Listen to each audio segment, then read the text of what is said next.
Ninamshukuru sana Mungu kwa ajili ya siku ya leo. Najua ni kwa sababu ya neema yake ndio maana nimeweza kusimama hapa mbele yako. Bwana Yesu asifiwe. Leo tunaingia kwenye kipengele kingine, tunaenda kujifunza aina mojawapo ya sadaka ambayo inaitwa sadaka aina ya zaka. Na kumekuwa kuna controversial in the body of Christ kuhusiana na zaka. Watu wengi wanaongea tofauti kuhusiana na zaka. Na mimi under the inspiration of Holy Spirit sitatoka nje ya maandiko. Tutaenda kujifunza kulingana na maandiko yanazungumza nini kuhusiana na zaka. Na wala sijaja kutisha kwamba usipotoa zaka unaenda kufa kesho, hapana. Nimekuja nikuelezee ukweli. Unasema utaijua kweli, nayo kweli itafanya nini? Itakuweka huru. Ili ujue kabisa usipotoa zaka ni baraka ngapi ambazo unazizuia katika maisha yako.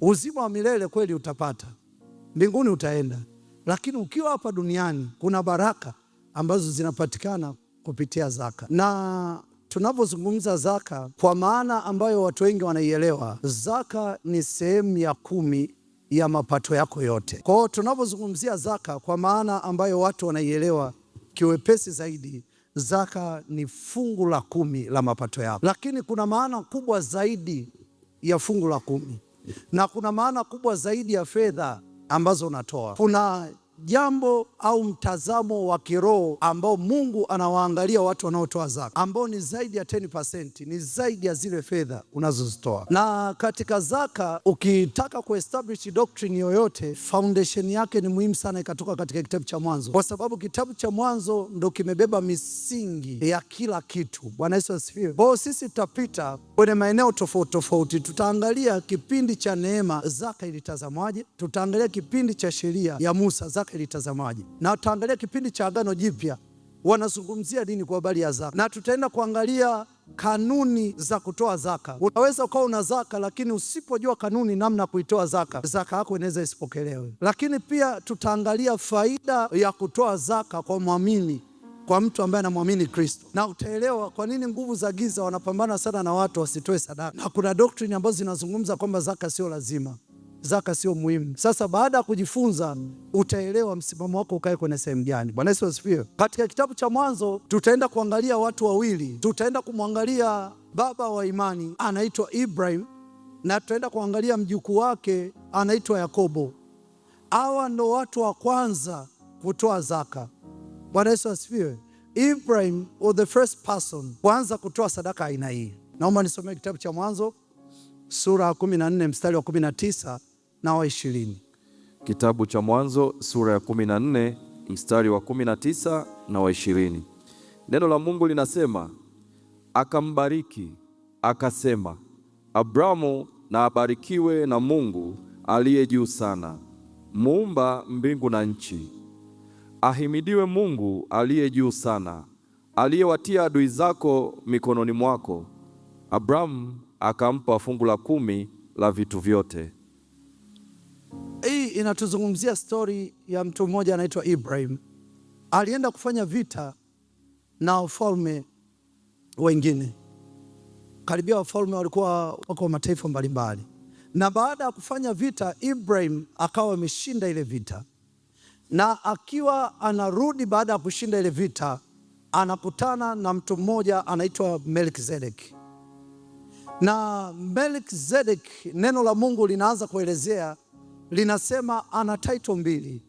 Title ya kwanza, mtu huyu alikuwa ni kuhani, lakini title ya pili, mtu huyu alikuwa ni mfalme. Bwana Yesu asifiwe. Naomba nisomee mstari wa 19 taratibu ili tujifunze.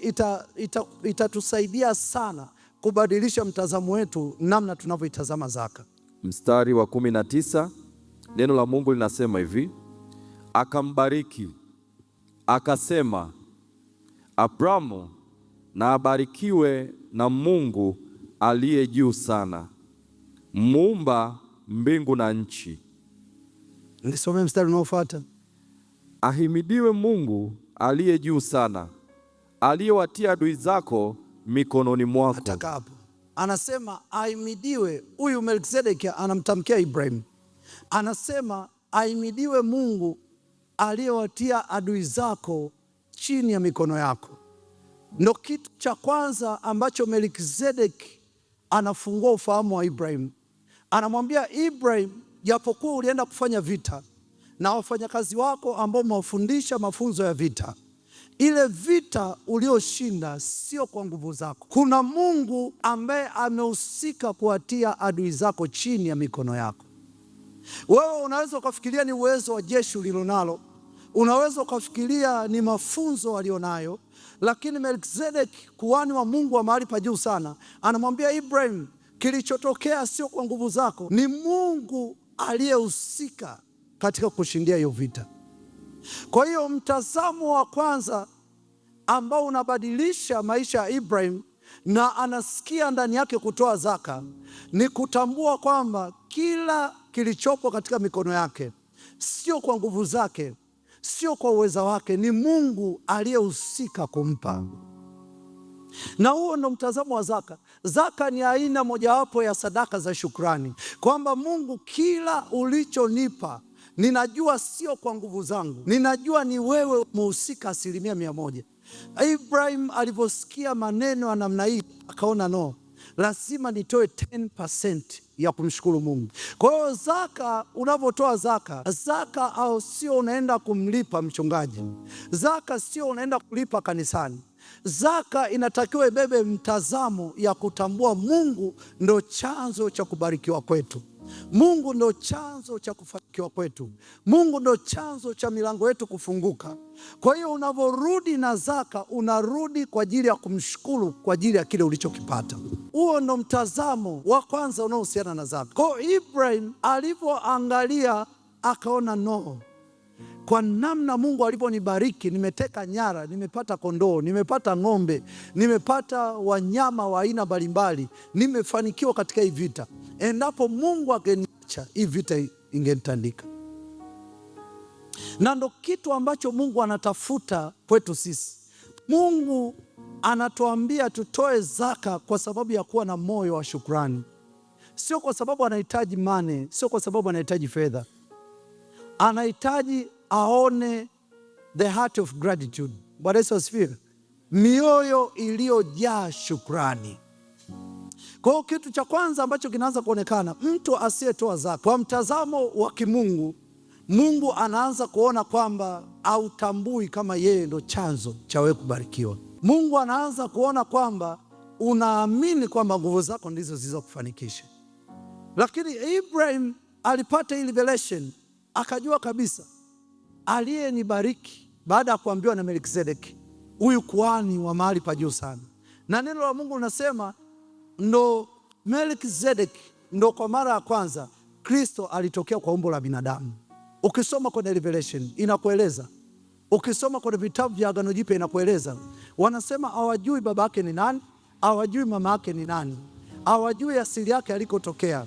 Lakini ukisoma katika kitabu cha Zaburi wanasema Yesu Kristo ni kuhani mfano wa Melkizedeki. Hawasemi ni kuhani mfano wa Aruni, wanasema ni kuhani mfano wa Melkizedeki. Is a priest in the order of Melkizedeki. Kwa hiyo Melkizedeki ni picha na sura ya Kristo ambayo inamtokea Ibrahim kwa mara ya kwanza. Na katika kitu ambacho kinanishangaza, Ibrahim aliwezaje kugundua kama huyu mtu ni kuhani wa mahali pa juu sana? Nasikiliza nikwambie, katika kipindi cha Agano la Kale, ukitaka kujua kama Melkizedeki hakuwa mtu wa kawaida, ilikuwa hairuhusiwi mtu mmoja kuwa kuhani na huyo kuwa mfalme. Kuhani lazima abakie kuwa kuhani na mfalme lazima abakie kuwa mfalme. Lakini huyu mtu alikuwa na kofia mbili, alikuwa na kofia ya ukuhani na kofia ya ufalme ndani yake. Na tunaona watu wote waliokuwa wanajaribu kuplay part mbili ya ukuhani na ufalme walikuwa wanatandikwa na Mungu. Tunamwona mfano Uzia alijaribu kukaa kwa nafasi zote mbili za ukuhani na ufalme, Mungu akamtandika kwa ukoma. Tunamwona yule mfalme wa Israeli wa kwanza alitoa sadaka ambayo sadaka ilitakiwa kutolewa na Samuel, akajaribu kukaa kwenye nafasi ya ukuhani na nafasi ya ufalme, Sauli, Mungu akamtandika, akamtoa katika kiti. Lakini naambiwa Melkizedeki alikuwa amebeba kofia mbili, alikuwa na kofia ya ukuhani na kofia ya kifalme. Sasa sikiliza, kuna kitu kingine ambacho Ibrahim alikuwa anakitafuta. Ibrahim alipokuwa anatoa zaka, alikuwa anajiconnect na kingship anointing na priesthood anointing. Sio kama umenielewa mtumishi wa Mungu. Ninasema zaka inakuwezesha kujiconnect na flow ya grace kutoka kwa kuhani kuja kwa watu wa chini, inakuconnect na grace ya hilo kanisa. Ndio maana hata sisi wenyewe kama kanisa, kama Reality of Christ Arusha, tunatoa 10% kwenye kanisa mama. Kwa sababu gani? We need to connect with the grace. Ndio maana unaweza ukawa kanisa moja lakini hauoni matokeo yanayoendana na grace ya hilo kanisa, kwa sababu you are not connected to the grace of that church. Unaweza ukawa kwenye kanisa ambalo watu wanashuhudia kila siku kwa habari ya prosperity, watu wanashuhudia kila siku kwa habari ya miujiza, lakini wewe au experience chochote kinachoendana na grace ya hilo kanisa. Kwa sababu gani? You are not connected. Kwa hiyo alikuwa anajua Ibrahim sio tu natoa zaka, kuna baraka ambazo nazipata kutokana na zaka naotoa. Neno la Mungu nasema Melkizedeki akabariki Mungu na akabariki Ibrahim. Kwa hiyo mtazamo wa zaka sio kwamba ninatoa fedha kwa ajili ya kulipa makuhani, natoa fedha kwa ajili ya kulipa kanisa. Hapana, ni sadaka ya shukrani, ya kuonesha moyo wa shukrani kwa Mungu wako, kwamba Mungu, hapa nilipofika ni kwa nguvu zako, bila wewe mimi nisingeweza kufika hapa. Na nitakuonesha namna sadaka ya zaka ilivyo tofauti na sadaka zingine. Ndio maana kwa nini watu wengi wanakutana vita kwenye kutoa sadaka ya zaka. Unaweza ukaacha utoe sadaka zote lakini ya zaka usitoe. Unaweza ukaacha utoe sadaka zote lakini ya zaka usitoe kamilifu. Na nitakuonesha kanuni ya kutoa sadaka ya zaka. Bwana Yesu asifiwe. Kwa hiyo tunamwona Melkizedeki anambariki Ibrahim, baada ya Ibrahim kubarikiwa anatoa 10%. Nataka tumwone mtu mwingine anaitwa Yakobo. Naomba tufungue kitabu cha Mwanzo. Na kumbuka kipindi hiki ninachozungumza ni kipindi ambacho sheria ya Musa bado haijaanza.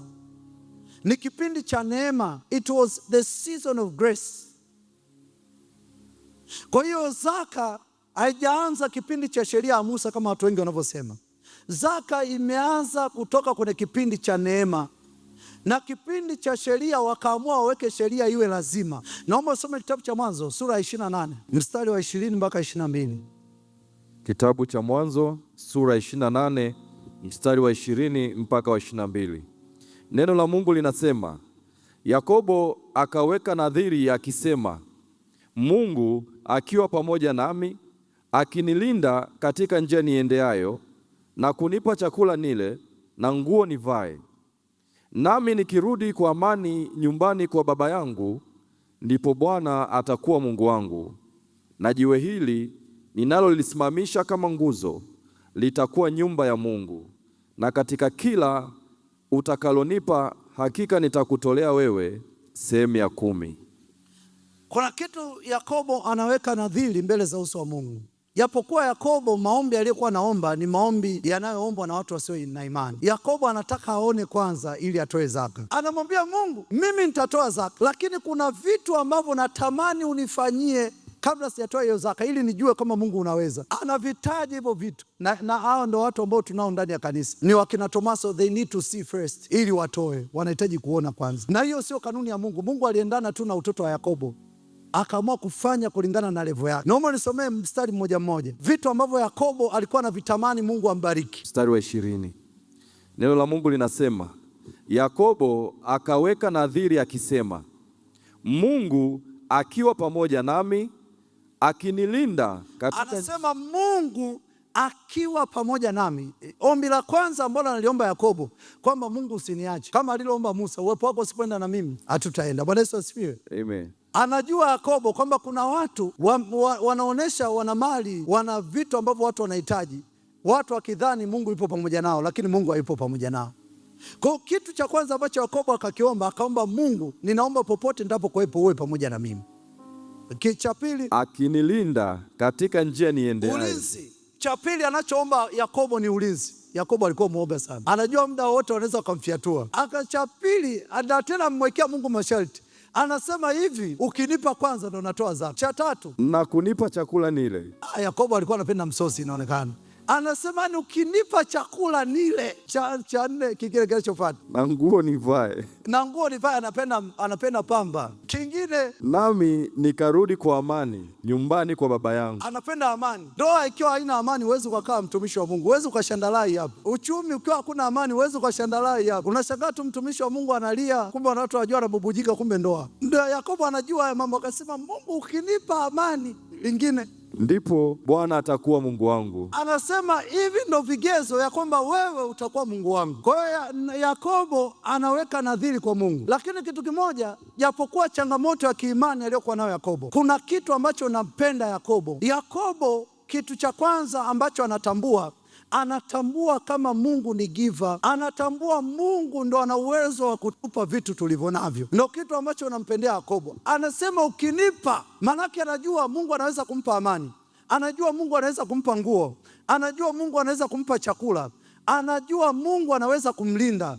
anajua kabisa Mungu hivyo vitu anaviweza. Na ndo hatua ya kwanza itao kusaidia kuweza kutoa zaka. Ni lazima umtambue Mungu kama giver. Mungu sio kwamba unavyotoa zaka unampa, unarudisha. Principle ni kurudisha, unarudisha 10%, sio unampa, unarudisha 10%. Kwa sababu hiyo 100% ni yeye amekupa. Kwa hiyo Yakobo alikuwa anajua kwamba katika kila nilicho nacho, kila nitachokipata, anayehusika katika kunipa ni Mungu. Hakuna mwingine anayehusika. Akasema katika vyote utakavyonipa nitakutolea fungu la 10. Kwa hiyo hawa watu wote wawili kwenye Genesis, kwenye Mwanzo, wanatambua kwamba Mungu ndo giver. Na ndo changamoto ambayo inatokea ndani ya kanisa. Watu wengi tunatamani vitu kwa Mungu, lakini anavyotupa tunamsahau. Ulikuja kwa Mungu ukiwa uko mikono mitupu, akakubariki. Baada ya kubarikiwa unasahau, unasema mimi nina akili sana, mimi nina uwezo sana wa biashara, mimi nina nguvu sana ya kufanya kazi kwa juhudi. Lakini ilikuwa tofauti sana kwa watu wawili, Ibrahim na Yakobo. Wanasema ukinipa, wanatambua kwamba Mungu is a giver. Na hiyo ndio itao kusaidia katika maisha yako. Popote unachopata, tambua kwamba Mungu ndiye anayekupa, sio wanadamu, sio connection, sio network, sio shangazi yako. Maana kuna mtu anapenda shangazi yako kwa sababu anakupa hela. Ni Mungu anamtumia yule kukupa wewe hela. Bwana Yesu asifiwe. Kwa hiyo hao watu wawili wanatambua kwamba Mungu ndiye giver. Kwa hiyo wanavyotoa, hawatoi kwa maana ya kwamba wanampa Mungu, wanarudisha 10% kama sehemu ya kushukuru kwa vitu ambavyo Mungu amenipa. Au kama kuna mtu ana ujasiri asimame aseme vitu ambavyo kwa nguvu zake amevipata. Kwa hiyo katika kipindi cha neema kuna watu wawili ambao walirecognize kumtambua Mungu kama ndo chanzo cha kufanikiwa kwao. Na hatuoni tu inaishia kwa Ibrahim na Yakobo. Ibrahim na Yakobo walitoa fungu la 10, lakini tunaona Kaini na Abili nao walitoa sadaka. Bwana Yesu asifiwe. Nataka tuangalie kipindi cha sheria ya Musa. Naomba unisomee kitabu cha Kumbukumbu la Torati 14:22 mpaka 23. Kitabu cha Kumbukumbu la Torati sura ya 14 mstari wa 22 hadi wa 23. Neno la Mungu linasema, usiache kutoa zaka ya fungu la 10 katika maongeo yote ya mbegu zako yatokayo shamba mwaka baada ya mwaka, nawe utakula mbele za Bwana Mungu wako mahali atakapochagua apakalishe jina lake. Zaka ya nafaka zako na divai yako na mafuta yako na wazaliwa wa kwanza wa makundi yako ya ng'ombe na ya kondoo, ili upate kujifunza kumcha Bwana Mungu wako daima. Mbona anawaambia hivi, hii ni sheria ya Musa inawafundisha wana wa Israeli kutoa zaka. Lakini kitu kinachoshangaza, anasema ili niwafundishe kumcha Mungu. Maana yake zaka, Mungu alichokuwa anahitaji kutoka kwa wana wa Israeli, hakuhitaji wale wanyama, hakuhitaji yale mafuta, hakuhitaji vile vitu wanavyovitoa. Kuna kitu ambacho Mungu alikuwa anawafundisha wana wa Israeli.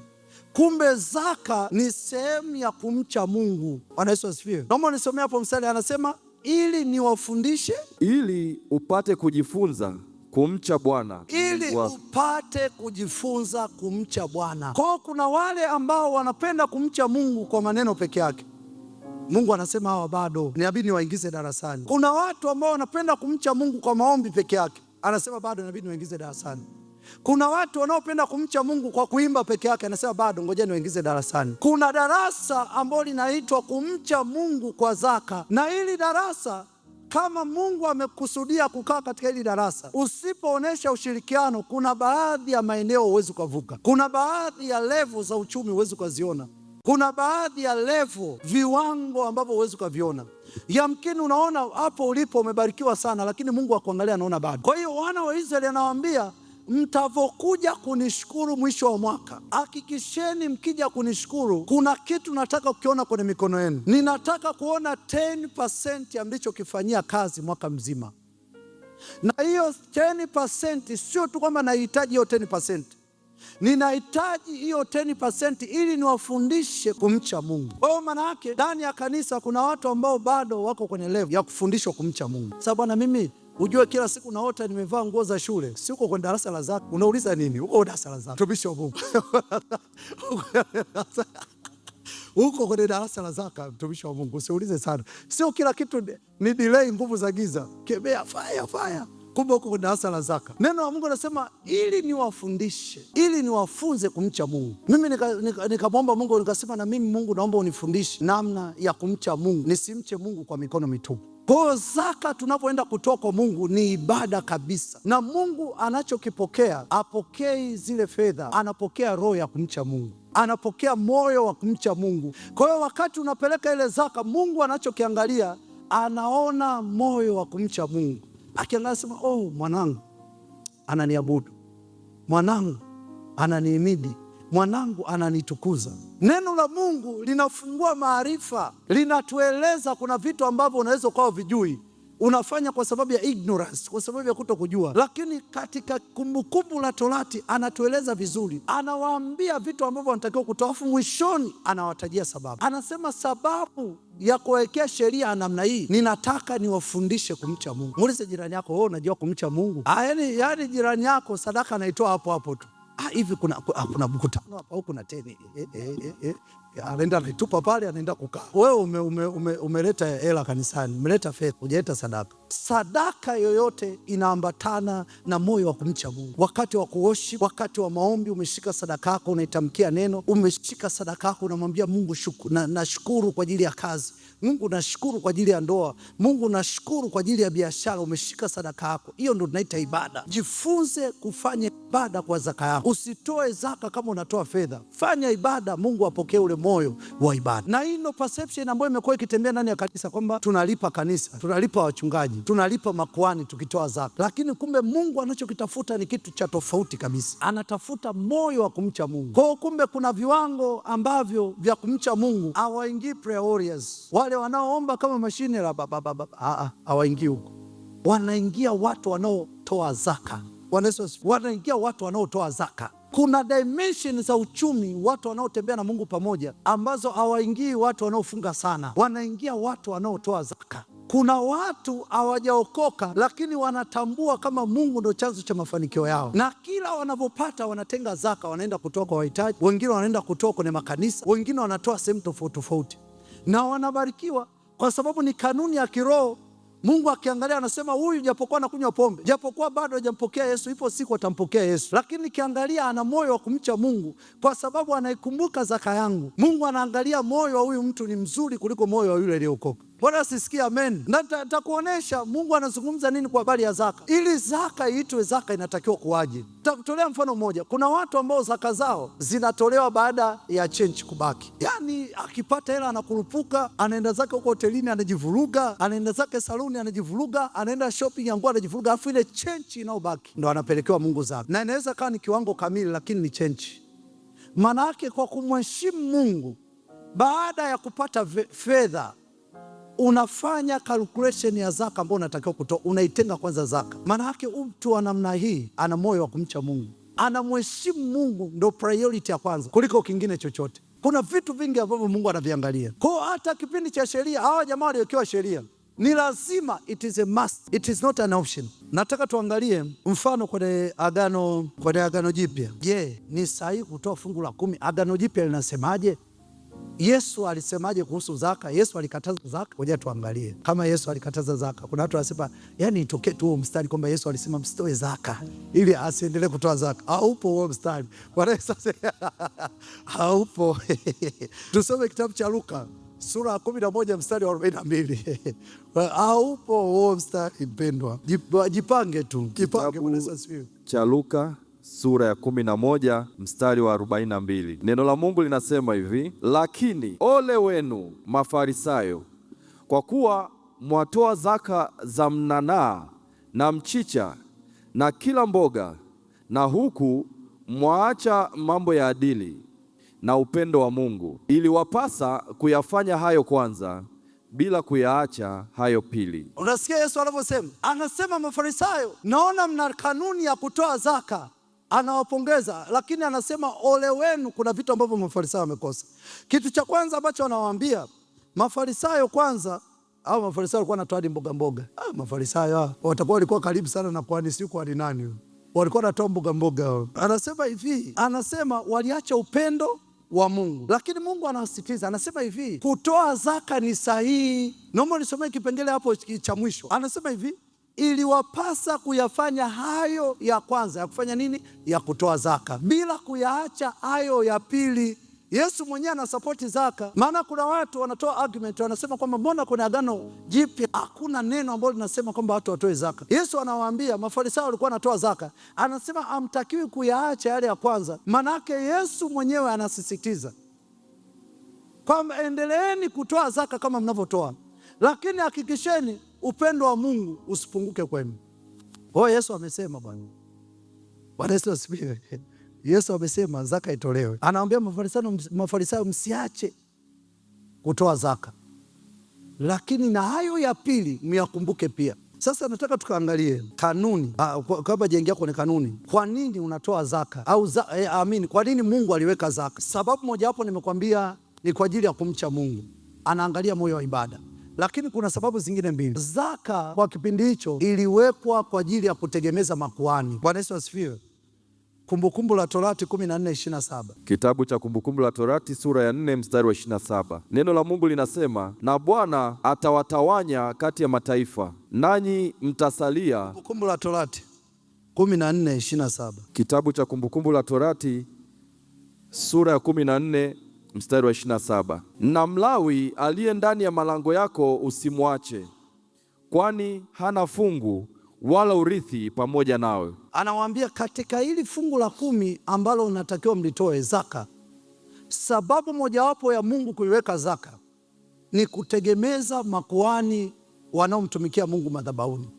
Bwana Yesu asifiwe. Bwana Yesu asifiwe. Hiyo ndio sababu ya kwanza. Sababu ya kwanza ni kuweza kutegemeza makuhani.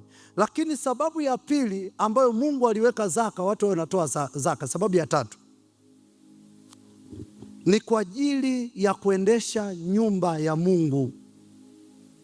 Ni kwa ajili ya running cost ya vitu vyote vinavyohusiana na hekalu la Mungu. Kwa mfano, kwa sasa tukisema umeme, tukisema maji, tukisema malipo ya wafanyakazi, mishahara, nini, zaka ndio iliwekwa kwa sababu hiyo. Bwana Yesu asifiwe. Kwa hiyo kama watu wangekuwa wanaelewa hili somo vizuri la zaka, kungekuwa hakuna haja ya kufanya michango ndani ya kanisa. Hakuna haja ya kufanya harambee ndani ya kanisa, kwa sababu kazi mojawapo ya zaka ni kufanya maendeleo yanayohusiana na kanisa la Mungu. Maana watu wanasema huyu pastor anakuwa anachukua zaka yoyote. Nimekutajia sababu ya pili ni kufanya shughuli zote za kanisa. Sasa twende tukaangalie kanuni za kutoa zaka. Ili Mungu aipokee zaka yako unatakiwa uitoaje? Ili Mungu aipokee zaka yako unatakiwa uitoaje? Kanuni ya kwanza ya kutoa zaka, zaka lazima iwe kiwango kamili ili iweze kupokelewa. Naomba nisome kitabu cha Malaki sura ya 3 mstari wa 10. Sura ya 3 mstari wa 10. Kitabu cha Malaki. Kitabu cha Malaki sura ya 3 mstari wa 10.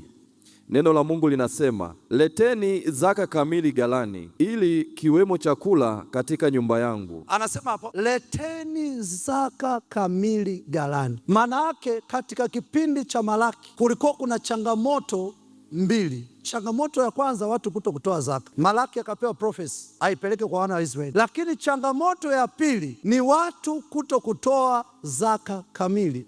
Na ukiangalia neno leteni is an order, is a command. Anasema leteni zaka kamili. Maana yake hawa jamaa walikuwa wakipiga hesabu, wakiona Mungu amewafungulia mlango wa bilioni 1, anasema milioni 100 nipeleke. Haiwezekani. Hawa jamaa wanakaa chini, wanaanza kuitafuna ile milioni 100, ile zaka wanaitafuna, inabakia milioni 50 wanapeleka, wengine inabakia milioni 40 wanapeleka, wengine inabakia milioni 20 wanapeleka, na wanasema nilitoa zaka kubwa sana. Lakini neno la Mungu nasema leteni zaka kamili.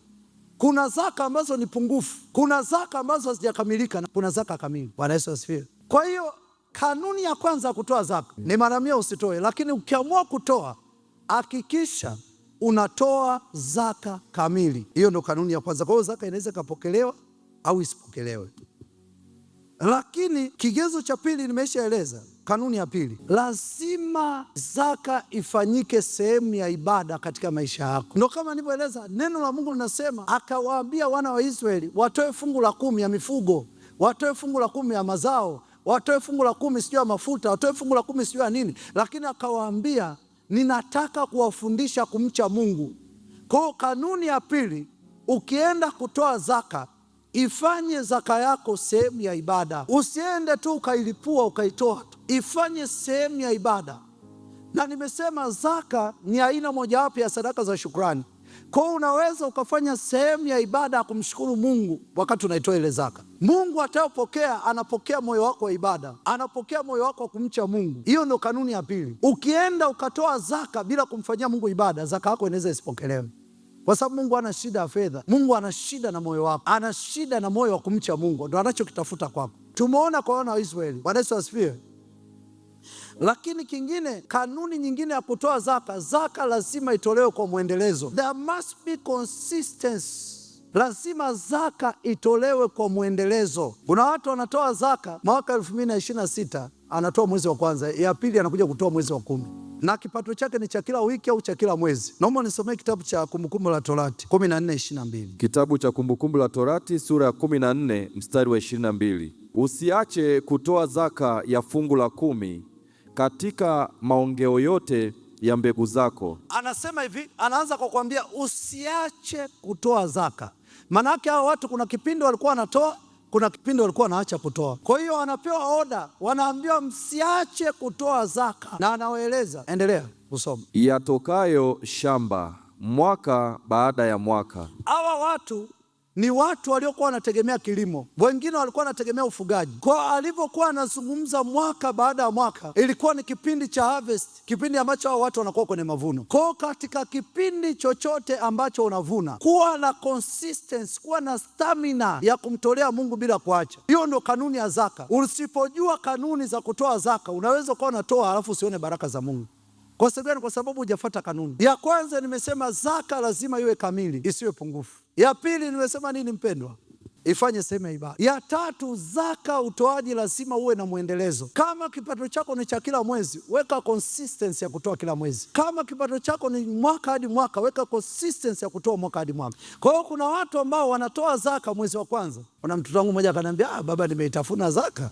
Akasema nimeitafuna. Nikamuuliza miezi mingapi? Akasema kama 7 hivi. Nikamwambia bwana, nikamfundisha hili somo, nikamwambia kama unataka kufanikiwa kupitia kutoa zaka, there must be consistency. Akasema amen, amen, amen. Akatoa hiyo zaka mwezi huo, akapotea tena miezi 8. Akarudi tena baada ya miezi 8, akasema baba ujue nimerudi tena. Kwa zaka there must be consistency, lazima kuwa kuna consistency katika kutoa. Muulize mwenzako, wewe una mwendelezo? Kwanza anaitafuna, anainyumbua nyumbua, afu akitoa mwezi huu anakuja kutoa mwakani. Lakini kingine na ambacho ni controversial, zaka yako lazima itolewe sehemu sahihi. Ukikosea kutoa zaka sehemu ambayo sio sahihi, zaka inaweza kufungua mlango wa uchumi wako kupata ataki. Ukitoa zaka kwa mtu asiye sahihi, zaka inaweza kufungua mlango wa kupata ataki. Kanuni ya kutoa zaka ni katika kitabu cha kwanza cha Wakorinto wa kwanza sura ya 9 mstari wa 7. Kitabu cha Wakorinto wa kwanza sura ya 9 mstari wa 7. Neno la Mungu linasema, ni askari gani aendaye vitani wakati wowote kwa gharama zake mwenyewe? Ni nani apendaye mizabibu asiyekula katika matunda yake? Au ni nani achungaye kundi asiyekunywa katika maziwa ya kundi? Huyu ni Apostle Paulo anazungumza, anawafundisha kanisa la Wakorinto namna ya kutoa. Na kitu cha kwanza ambacho anawaambia kanisa la Wakorinto, anawaambia ni askari gani aendaye vitani wakati wowote kwa gharama zake. Manake Paulo alikuwa akienda kufundisha kanisa la Wakorinto, anatumia gharama zake za usafiri, anatumia gharama zake za malazi, anatumia gharama zake kwenye kila kitu. Akaona no. Hii hapana. Lazima ni establish doctrine. Lazima ni wafundisha watu ya kwamba mahali ambapo unafundishwa neno la Mungu, mahali ambapo unalelewa kiroho, mahali ambapo unajazwa kiroho, no mahali ambapo unatakiwa kutoa fungu la 10. Kuna watu ni machechi tourist, anakuja kutoa jasho hapo kwenye maombi, alafu kesho unamsikia testimony yuko kule. Akishatoa testimony anarudi tena hapa, anatoa jasho kwenye maombi, anaenda tena. Sasa Paulo anaeleza watu, anasema ni nani apandaye mizabibu asiyekula katika matunda yake? Manake Paulo ni mtu aliyekuwa anapanda katika kanisa la Korinto, akawa anafundisha, anasema ni kanuni ya kiroho kwamba kanisa ambalo linapanda kwako ndio linatakiwa kula kwako kanisa. Kwa hiyo hapa ninapofundisha kwa habari ya zaka, kuna kitu tunapanda kwako. Tunapofundisha kwa habari ya prosperity, kuna kitu tunapanda kwako. Ninapofundisha kwa habari ya ongezeko, kuna kitu tunapanda kwako. Wewe unaweza ukaangalia ukaona ni maneno tu ya kawaida, lakini kuna kitu kipya ambacho Mungu anakipanda ndani yako. Kwa hiyo kama kinapandwa ndani yako, maana yake kanisa linatakiwa kunufaika na hayo matunda. Ni kanuni ya kiroho. Paulo anatueleza hii kanuni ya kiroho, sio mimi, ni Paulo jamani, aposto. Wanasema kanisa limewekwa kwa misingi ya mitume na manabii. Maana yake hao watu wanatufundisha misingi ya kutengeneza kanisa. Lakini kingine anasema, au ni nani achungaye kundi asiyekunywa katika maziwa ya kundi? Maana yake katika kanisa la Korinto kulikuwa kuna kitu kinaendelea kwenye maisha ya Paulo. Alikuwa anaenda anafundisha, anaenda anaomba, anawaombea wale watu, anaenda anawapa direction wale watu, anashangaa tu anafanikiwa, lakini maziwa Paulo hanywi. Anashangaa wale watu wananyanyuka, lakini Paulo haoni chochote. Paulo akasema no, hapana, hili jambo lazima nilifundishe. Sasa hapana, hili jambo mimi najua kilichomkuta Paulo. Sisi ambao tumepewa kuanzisha makanisa najua kilichomkuta Paulo. Yaani nilivyosoma tu hii scripture nikaelewa. Kuna mtumishi mmoja alisema, kulikuwa kuna shuhuda, anasema mtu na mke wake walitoka wanaenda kutoa sadaka kwake. Hiyo sadaka ikawa kubwa kidogo. Mke akasema bwana, twende tukatoe kwa baba bwana, twende. Yule jamaa akasema, akaihesabu, akasema, akamwangalia yule jamaa, akamwangalia yule kuhani, akasema awe, akageuza akala kona. Alipokula kona, yule kuhani akasema, mbona mimi moyo wangu unaniambia kama kuna mtu ana changu, sielewi hapa ujue. Yule kuhani akaanza kuomba. Alipoomba jamaa akaambiwa atoe mara 10 ya alichotaka kutoa mwanzoni. Alafu sasa jamaa alipoenda kutoa, yule kuhani akaambia, mimi bwana sisikii amani ndani yangu kupokea. Jamaa anahangaika, anaambia mimi bwana siondoki, nalala hapa madhabahuni, siondoki mimi nakwambia. Sasa sijui Mungu alimfanya nini. Inawezekana kuna vitu Mungu anafanya. Kwa hiyo ninaelewa statement ya Paulo. Kwa hiyo kanuni ya zaka ni sehemu ambayo unalelewa kiroho, na sehemu ambayo anapanda kwako, na sehemu ambayo unafundishwa, ndio sehemu ambayo unatakiwa kutoa zaka. Sio lazima hapa, hata kama kuna sehemu nyingine unalelewa, unaweza ukatoa zaka. Lakini ni vigumu sana kumwendea Mungu kwanza kudai matokeo. Mungu, mbona hili kanisa lina prosperity? Mbona hili kanisa ninaona watu wanafanikiwa, mimi mbona sifanikiwi? Kanuni ni simple. Unakolishwa ndiko unakotoa zaka. Sasa kuna wale ambao zaka yao wanatoa kwa watumishi 10, wanaigawanya. Kwa hiyo ndo kigezo kingine. Kigezo kingine cha kutoa zaka, zaka lazima itolewe kwa hiari, mtu asilazimishwe. Mtu awe na hiari yeye mwenyewe ndani ya moyo wake kuweza kutoa zaka. Neno la Mungu linasema usitoe kwa kulazimishwa. Naomba usome kitabu cha Wakorinto wa pili sura ya 9 mstari wa 7. Kitabu cha Wakorinto wa pili sura ya 9 mstari wa 7. Neno la Mungu linasema, kila mtu na atende kama alivyokusudia moyoni mwake, si kwa huzuni wala si kwa lazima, maana Mungu humpenda yeye atoaye kwa moyo wa ukunjufu. Ukienda kutoa zaka, toa zaka kwa kupenda, sio kwa sababu ulisikia mafundisho ya kutisha. Wanakwambia usipotoa zaka itakuwa hivi na hivi, usipotoa zaka kitatokea hiki na hiki. Toa zaka kwa kupenda, tamani kumtolea Mungu wako. Toa kwa kujidhabihu kwamba Mungu, mimi nakupenda. Mimi kwangu 10% kwako wewe ni kitu kidogo, mimi nakupenda sana Mungu wangu. Kwa hiyo kuna watu wameipenda 10% kuliko Mungu, lakini kuna watu wanampenda Mungu kuliko 10%. Bwana Yesu asifiwe. Na hawa ndo watu ambao Mungu anawatafuta. Toa kwa hiari, usitoe kwa kulazimishwa, usitoe kwa huzuni. Lile kanisa lina fungu langu la 10 miezi 10, unalalamikia mtaani. Ukija huku unasema baba fungu la hili, ukitoka unasema lina fungu la 10 lile. kanisa lile, miezi 10 nimetoa baba. Bwana Yesu asifiwe. Sasa tunaenda kuangalia faida ya kutoa sadaka ya zaka, faida za kutoa sadaka ya zaka. Faida ya kwanza ambayo unakutana nayo kwenye kutoa sadaka ya zaka, ya kwanza kabisa ni ulinzi wa Mungu. Ya kwanza kabisa ni ulinzi wa Mungu. Naomba nisome kitabu cha Malaki sura ya 3 mstari wa 10. Kitabu cha Malaki sura ya 3 mstari wa 10. Neno la Mungu linasema, leteni zaka kamili ghalani, hadi wa 11 nisome. Ili kiwemo chakula katika nyumba yangu, kanijaribu kwa njia hiyo, asema Bwana wa majeshi, mjue kama sitawafungulia madirisha ya mbinguni na kuwamwagieni baraka hata isiwepo nafasi ya kutosha au la. Mstari wa 11, nami kwa ajili yenu nitamkemea yeye alaye, wala hataharibu mazao ya ardhi yenu, wala mzabibu wenu hautapukutisha matunda yake kabla ya wakati wake katika mashamba, asema Bwana wa majeshi. Bwana Yesu asifiwe. Malaki amepewa ujumbe na Mungu awapelekee wana wa Israeli. Cha kwanza anawaambia, leteni zaka kamili ghalani mwangu ili kiwemo chakula cha kutosha. Na Mungu anawaambia, mkanijaribu kwa namna hiyo. Ukisoma mistari ya mbele ametumia neno rob. Naomba nisome mstari wa 8. Hiyo sura mstari wa 8. Mstari wa 8. Je, mwanadamu atamwibia Mungu? Ametumia neno kumwibia.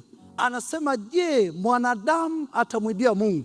Mungu ametumia lugha ya kuiba. Kwa hiyo mtu ambaye atoi zaka ni sawasawa unamwibia Mungu.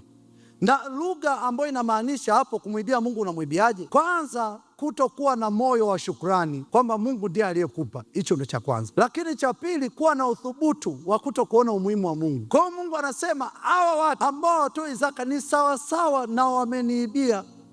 Lakini anawaambia mkanijaribu kwa namna hiyo. Nitakuonesha kwanza, twende mstari wa 11. Nisome mstari wa 11 taratibu.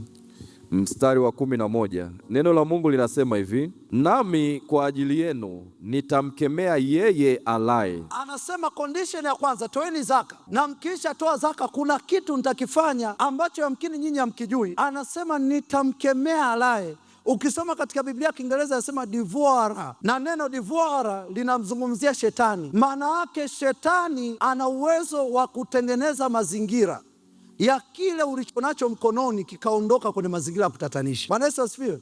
Unaweza ukaamua kuiweka ile 10%, mara unashangaa unakwambia kongosho imelegea. Unaenda hospitali wanakutoza 20%. Kwa hiyo kuna vitu ambavyo Mungu anakukinga navyo ambavyo wewe sio rahisi kuvijua, ambavyo usipokuwa mtoaji mzuri wa zaka, kuna matukio ambayo yanaweza akatokea katika maisha yako. Hayo matukio yanapotokea yanahakikisha kile ulichonacho kinaondoka kwenye mikono yako. Unaweza ukasema ngojea mwezi huu sitoi 10%. Unashangaa mwezi unaofuata umeenda kununua kiwanja kwa tapeli. Kwa hiyo umeona bora usimtolee Mungu zaka, upeleke ila kwa tapeli. Kwa hiyo kuna kuna matukio ambayo shetani anaweza akatengeneza ya uharibifu. Ndo anachokiongea hapo. Anasema nitamkemea alaye. Maana yake katika ulimwengu wa roho kuna system ya shetani anaoitumia kuondoa kilichopo mkononi mwako, ambayo hiyo system hawezi tu kwa watu wanaotoa zaka. Watu wasiotoa zaka ni rahisi sana shetani kutengeneza hiyo system. Na ndio maana ukifuatilia maisha yako utagundua kuna baadhi ya maeneo unapeleka fedha, maeneo usiyoyapenda, unapeleka fedha yako, unatumia fedha yako. Unashangaa kila ukipata fedha unaenda kutumia kwenye afya, kila ukipata fedha unaenda kutumia kwenye kutengeneza gari. Kuna mama mmoja akaniambia, akasema, mtumishi wa Mungu, kuna kitu kinatokea katika maisha yangu nashindwa kuelewa. Nikamwambia niambie nini? Akasema nikitoa fungu la 10 bajeti yangu inaenda vizuri ya mwezi. Anasema nisipotoa fungu la 10, anasema hata fedha yenyewe haitoshi na bajeti yangu inaenda vibaya. Mimi nikaelewa kwamba huyu mama anafungua mlango wa shetani kula alichonacho mkononi mwake. Shetani ana mbinu nyingi za kutengeneza kuhakikisha kilichopo mkononi mwako kinaondoka. Unaweza ukawa na hiyo 10% ukashangaa tu unasikia pressure. Ngoja nikapime pressure. Wanachukua hiyo 100%, inaondoka yote. Lakini Mungu anasema wanaoleta zaka ana system ya kuwa protect hao watu, ana system ya kuwalinda. Anawalinda kwenye uchumi, anawalinda kwenye afya, anawalinda kwenye ndoa. Manake hawa jamaa zamani walikuwa wakienda wakipanda mazao, wanashangaa mazao yanaanza kuoza. Wanashangaa tikiti limekuwa kama ngumi ya mtoto. Wanazania tu ni hali ya hewa, wanazania tu labda maji ya kutosha, wanazania ni ardhi, lakini kumbe yupo alaye anayetengeneza mazingira ya kuondoka na kile ulichobaki nacho. Hii ndio system ambayo shetani anaitumia. Mungu anasema nitamkemea. Manake wewe una uwezo wa kumkemea, ni Mungu ndo ana uwezo kumkemea. Nataka uangalie mfano wa Ayubu. Ayubu alitaka shetani alitaka kumshambulia Ayubu. Mungu akamwambia yote yako mikononi mwako isipokuwa roho yake. Alipoanza kumshambulia, cha kwanza shetani alitumia watu. Na wewe unashangaa usipotoa zaka, kuna watu wanaletwa katika maisha yako wanahakikisha wanakutia hasara. Uliweka mfanyakazi kwenye biashara yako, unashangaa kila siku hasara, si kwa sababu utoi zaka. Ukiweka mfanyakazi, kama ni Mungu anayelinda biashara yako, hata mfanyakazi awe ni nani hawezi kuiba, kwa sababu Mungu ndo anayeilinda ile biashara. Ayubu akashangaa Waseba wamekuja, wameondoka na wanyama. Amekaa kidogo, Wakaldayo wamekuja. Amekaa kidogo, moto kutoka mbinguni. Unashangaa tu unatembea, mbwa wako mwenyewe tu anakung'ata ili uende ukachome sindano. Anang'ata kweli kweli, unambia achia wapi? Anang'ata, ukitoka hapo sindano. Zaka. Kuna matukio yanayoweza kutengenezwa, mpendwa. Elewa kinachokwambia. Mimi mwenyewe sikuwa mtoaji wa zaka, kwa hiyo mimi mwenyewe nilikuwa ni victim. Na kueleza kitu ninachokijua, labda nikutolee mfano. Na kueleza kitu ambacho nakijua mimi mwenyewe, nilikuwa ni changamoto. Babangu wa kiroho akaniita, akaniambia, sasa ndugu yangu, yaani utahangaika sana, hili jambo naomba nikusaidie tu, wewe unatakiwa kutoa zaka. Yaani tutaomba, tutafunga, wewe unatakiwa kutoa zaka. Akanipa black and white. Na huyo mzee siku ile alikuwa serious. Akasema mzee sijai muona serious. Akaniangalia kwanza usoni, akaniita ofisini, akaniangalia kama dakika 5 usoni kwanza. Sasa hiki kiumbe na shida ukielewa. Akania. Kwa hiyo nachokwambia ni kitu ambacho nakielewa. Kuna visa vinaweza vikatengenezwa. Unashangaa tu umepita, gari imeingia kwenye korongo, kwenda kutengeneza zaka, unaenda kutengenezea. Na ndio kitu ambacho shetani anakificha ili usikielewe. Kuna mtu mmoja alikuja, aliletwa na mtoto wangu mmoja wa kiroho, akaniambia, ni mtumishi wa Mungu, mimi ni mfanya biashara wa dhahabu, waamini wa Tanzanite. Akasema kuna kitu kinatokea katika maisha yangu na shida ukielewa. Nikamwambia ni nini? Akasema nikiweka hela, hata kama ni kwenye safe, nakuta imechomolewa milioni 5, imechomolewa milioni 4. Nikasema na huko chumani hamna mtu yoyote? Akasema hamna, niko mwenyewe. Akati naongea tu, Roho Mtakatifu akanifunulia, akaniambia huyo mwambie apeleke zaka kwa mchungaji wake, apeleke kanisani kwao. Na mimi sikumwambia alete hapa, nimwambia kuna changamoto, inaonekana utoi zaka. Kwa hiyo shetani anatumia huo mlango. Akaanza kwenda kupeleka zaka kanisani kwao, ndio huo mlango ukafunga. Unajua kuna vitu ambavyo vinaweza vikatokea vikaugarimu. Unashangaa tu kuna kichomi ya kiponi, mpaka uende ukapimwe. Yaani kakichomi kapo tu hapo kanakutesa. Yaani ukila kuku kapo, ukila kitimoto kapo, mpaka uende hospitali. Ukienda hospitali wanaitaka zaka. Kuna vitu vinaweza vikatokea, yaani unashindwa hata ufanyeje. Unafika nyumbani, unashangaa mtoto kapasua TV. Utamfanya nini mtoto? Utapiga, utaua bure. Toa zaka mtumishi.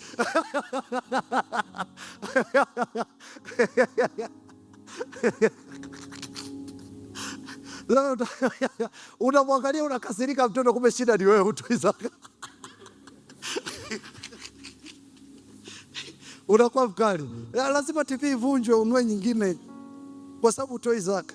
Kwa hiyo mimi nilikuwa naelewa Mungu anachozungumza. Kitu cha kwanza ambacho zaka inakupa ulisi wa kimungu kwenye mali zako, kwenye afya yako, kwenye familia yako, kwenye ndoa yako, kwenye kila eneo la maisha yako. Unafunga milango ya adui kuataki. Lakini kingine cha pili, kujiunganisha na neema ya kuhani au kanisa husika. Unajiunganisha na grace iliyopo katika hilo kanisa, au iliyopo kwa kuhani aliyopo katika hiyo madhabahu, au kiongozi wa kanisa mama. Ile flow ya grace. Manake kinachotokea Dar es Salaam makao makuu, kinachotokea kwenye branch nyingine, kupitia ile zaka unajiunganisha na neema ya kinachoendelea katika hilo kanisa. Kama kuna neema prosperity inakuja kwako direct. Ndio maana nimekutolea mfano wa Ibrahim. Ibrahim alitoa fungu la 10 kwa mfalme na kuhani. Alijiconnect na yule mfalme, alimbariki Ibrahim. Kwa hiyo kingine inakusaidia kujiconnect na neema ya kanisa husika, neema iliyopo katika hilo kanisa. Kingine cha tatu, kutakatisha fedha iliyobaki kwenye mikono yako. Yaani kutakatisha fedha, kutakatisha watu watasema money laundering, takasa kitendo cha kutakasa. Unatakasa fedha iliyobaki kwenye mikono yako. Yaani manake ile 90% inakuwa connected na ufalme wa Mungu. Naomba usome kitabu cha Warumi sura ya 11 mstari wa 16. Warumi sura ya 11 mstari wa 16. Neno la Mungu linasema, tena malimbuko yakiwa matakatifu, kadhalika na donge lote, na shina likiwa takatifu, matawi nayo kadhalika. Anasema hivi, kumbuka unapojihusisha na shughuli yoyote ya fedha, kuna watu ambao wana madhabahu za nguvu za giza na wanakuja kufanya biashara na wewe, na ile fedha inayoingia katika mkononi mwako, zile roho zinazotoka kwa ule mtu, wewe utakuwaje salama? Utakuwa salama unapotoa zaka. Ile 90% unaiconnect na ufalme wa Mungu. Unajua kuna mtu anaweza akaiweka hela kwenye makalio alafu anainenea usiku kucha, afu anasubiria wateja, anainenea usiku kucha, kumbe ni mwanga. Anainenea anakuletea mkononi, sema muujiza. Kumbe ile hela ilivyoingia, imeingia na spirit of witchcraft. Ile hela ilivyoingia, imeingia na chuma ulete, imeingia na magonjwa. Kumbuka mpendwa, tunavyoshughulika na ishu ya fedha ni ishu ambayo ni critical. Kuna watu wanategemea madhabahu zingine, sio kama wewe unavyomtegemea Mungu, na wanafanya ibada na wanafanya matambiko, na wengine wanafanya uchawi kupitia sadaka, kupitia fedha. Na hizo fedha wanakuletea wewe kwenye biashara. Wanakwambia chukua, na unapopenda Mungu katenda muujiza. Kumbe kuna roho iko nyuma ya ile fedha. Kwa hiyo unapotoa zaka inakusaidia kuitakasa fedha inayokuja kwenye mikono yako. Ile 90% inayobaki inakuwa ni takatifu kwa Bwana. Na kuna andiko inasema inakuwa takatifu kwa Bwana. Unajua kuna watu wanafanya, yani ishu zao wenyewe ni kuua watu. Kwa hiyo hela zao zina damu na wanakuletea kwenye biashara. Wanakuletea. Kuna watu wengine ishu zao ni madawa kulevya, wanakuletea hela. Kitu gani kitachokupa ulinzi na kuitakasa ile fedha? Unajua kuna fedha ukipokea tu ndio siku hiyo unaingia kwenye madeni. Kuna fedha ukipokea tu siku hiyo ndio unaanza kuumwa. Wewe hujaipokea fedha, unashangaa wale waliokuwa nakudai miaka 3 iliyopita wamekumbuka. Yaani siku umepokea hiyo fedha kama ijeje na roho ni nini jamani? Yaani huyo mtu alinyamaza kimya, aliacha kudai. Yaani siku ulipopokea tu nakwambia bwana mimi nataka hela yangu. Ukaona message. Maana yake kuna roho ambazo huwa zinaambatana na fedha. Kuna spiriti za nguvu za giza ambazo huwa zinaambatana na fedha. Kwa hiyo unavyoitakasa fedha yako inakusaidia kupata ulinzi kwa Mungu. Hii ni kanuni ya kiroho. Kuna mtu mwingine fedha aliyokuletea kweli ni milioni 200, 500, lakini alifikia kwenye kaburi. Amefikia kwenye kaburi siku 5.